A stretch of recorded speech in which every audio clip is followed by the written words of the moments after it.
Okay, we are back and welcome to multi-paradigm programming. And in a way, you've already been doing multi-paradigm programming. Anytime I come over here and let's say I create another program file, well, guess what? At this point, you've got your structured text right here, and then you've also got your other, program, whatever you're using. And let's go ahead and cancel out of that. I meant to make that a 1. So, right away, you're already looking at multiple paradigms, but what you're not doing yet is sharing data between them. So let me show you what I mean. If I go ahead and create something called test val, well, I can set that up and I can say, well, that's going to be a real, and, I hit OK. Well, at this point, it's already inside of this environment. And I can work with it in here. So I can say, test val colon equals test val plus 1. And when I do, it's going to love that. It's not going to have any problem in the world. But, that's not something that I can do anywhere else. If I come into my CFC and I say, well, you know what? I want an add block here. And I want to try to look at that test bool. Well, first of all, if I try to look for it, it doesn't even know that it exists. Now, if I do like other programming languages and I try to say, well, I know it's in PLC program, so then I'll dot test val and I can pull that out. Now I have access to it. So if I want to come down here and I want to add that to 1, and I want to store that into something called result, and I want to call that a real, guess what? It'll let me do that. That's not a problem. What is a problem is when I want to come down here and create an add block that adds, let's say, I don't know, we'll make a 1 plus and copy and create another one of these, drop it in here, and let's call it 3. And when I want to save that into this, now it's going to say, whoa, you can't do that. And the reason is this variable is local to this environment. So what that means is if I'm in here, I can look at it or I can manipulate it. I can change it.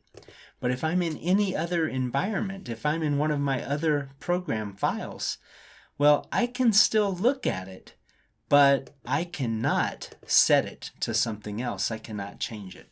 So how do I create a variable that I can actually access anywhere? Well, let's come down here on the left, and you see we've got this tab. If I hover over it, it says Resources. And right up here, I've got something called Global Variables. And if I double click on Global Variables, in here I can actually create variables that I can access all over the place. So let's come in here, New Declaration, and say I want GL underscore test int. And then I'll come over here and I'll define that as a DINT. Okay, now if I come in here, check this out.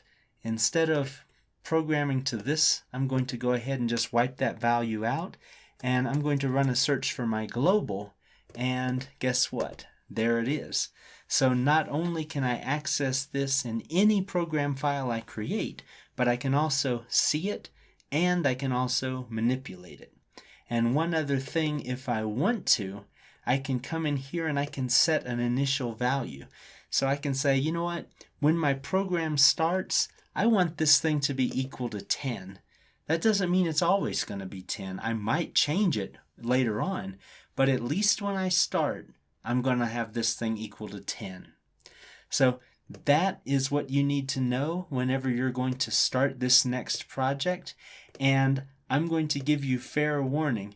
Whenever you see me start programming, you're going to see me making a huge mistake by not defining all of my globals ahead of time. And then I'm going to have to go back and I'm going to have to clean all that up. But, whenever you see me actually defining these, and you'll see me doing the PLC program dot, because I just assumed that that was going to work, and guess what? I found out with 122 errors that it would not.